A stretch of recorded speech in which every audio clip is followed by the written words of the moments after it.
تاریخ تھی 12 اگست 1985۔ جاپان کے موسم گرما کی ایک عام سی شام۔ ٹوکیو کے ہانیڈا ایئرپورٹ پر مسافر اپنی نشستیں سنبھال رہے تھے۔ جاپان ایئر لائن کی فلائٹ JL-123 نے اوساکا کی طرف روانہ ہونا تھا۔ صرف 1 گھنٹے کی مختصر پرواز جو روزانہ سینکڑوں بار مکمل ہوتی تھی۔ کسی کو کیا خبر تھی کہ یہ پرواز ایک خوفناک تاریخ بننے جا رہی ہے۔ طیارہ بوئنگ SR-46747 تھا جس میں 524 افراد سوار تھے، 509 مسافر اور 15 کریو ممبر۔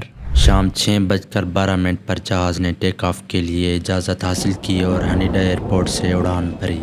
صرف 12 منٹ بعد شام 6:24 پر طیارے کے پچھلے حصے میں ایک زوردار دھماکہ ہوا۔ یہ کوئی عام تکنیکی خرابی نہیں تھی، یہ تھا AFT پریشر بلک ہیڈ، یعنی طیارے کے دباؤ والے پچھلے حصے کا پھٹ جانا۔ ساتھ ہی ورٹیکل سٹیبلائزر، وہ پر جو طیارے کو سیدھا رکھتا ہے، مکمل طور پر ٹوٹ گیا۔ اس کے نتیجے میں تینوں ہائیڈرالک سسٹم فیل ہو گئے۔ اس کا مطلب یہ ہوا کہ پائلٹ کے پاس اب نہ تو رڈر بچا اور نہ ہی ایلیویٹر۔ اب پلین صرف تھرسٹ پاور سے قابو میں تھا، جو کسی جائنٹ جمبو جیٹ کے لیے تقریباً ناممکن ہے۔ پلین کے کاکپٹ ریکارڈر سے جو ریکارڈنگ بعد میں ملی وہ خوفناک تھی۔ پائلٹ بار بار مدد مانگ رہے تھے۔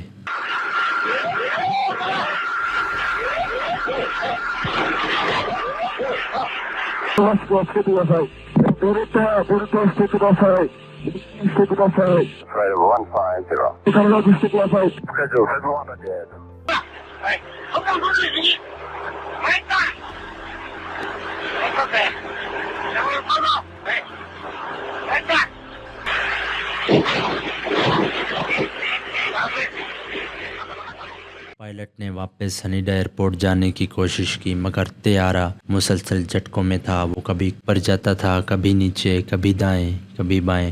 طیارہ اب مکمل طور پر تھرسٹ کنٹرول پر چل رہا تھا، جو دنیا کے چند ماہر پائلٹ ہی کر پاتے ہیں۔ پائلٹس نے اپنی آخری سانسوں تک جہاز کو قابو رکھنے کی کوشش کی۔ شام 6:56 پر، یعنی تقریباً 32 منٹ بعد، طیارہ جاپان کے گنما پریفیکچر کے پہاڑی علاقوں میں گر کر تباہ ہو گیا۔ پہاڑی جنگل میں زوردار دھماکہ ہوا، طیارے کے ٹکڑے میلوں تک بکھر گئے، آگ کے شعلے آسمان کو چھو رہے تھے۔ 520 لوگ موقع پر جاں بحق ہو گئے، صرف 4 خواتین زندہ بچیں اور ان میں بھی 3 شدید زخمی تھیں۔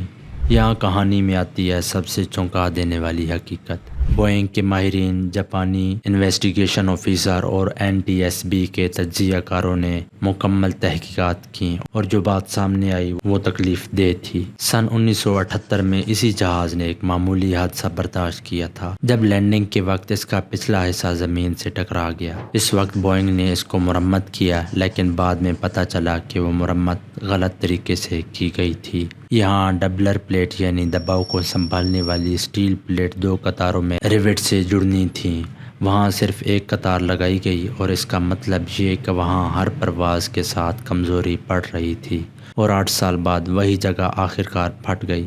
بوئنگ 747 کے پاس 3 علیحدہ ہائیڈرولک سسٹمز ہوتے ہیں تاکہ اگر ایک فیل ہو جائے تو دوسرا کام کرے، لیکن اس حادثے میں بلک ہیڈ کے پھٹنے سے تینوں سسٹم متاثر ہوئے اور پائلٹس مکمل طور پر پاور لیس ہو گئے۔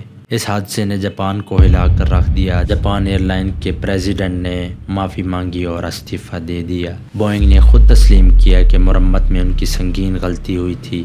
اس کے بعد پوری دنیا میں بوئنگ 747 کی ہائیڈرولک سسٹم کی تازہ جانچ پڑتال ہوئی، مرمت کے معیار سخت کیے گئے، اور یہ واقعہ دنیا کی ایویشن انڈسٹری کا سب سے بڑا سبق بنا۔